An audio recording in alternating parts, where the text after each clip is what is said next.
How to change account password in cPanel.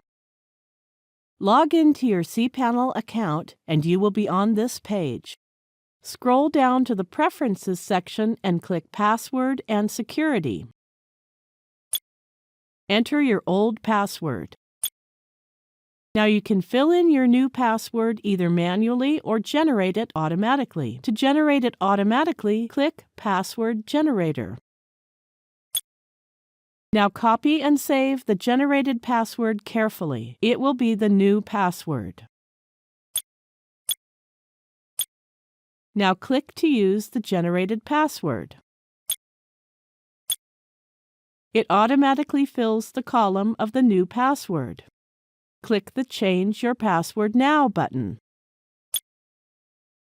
That's it! We have successfully changed the password. Now we can log in with the newly generated password.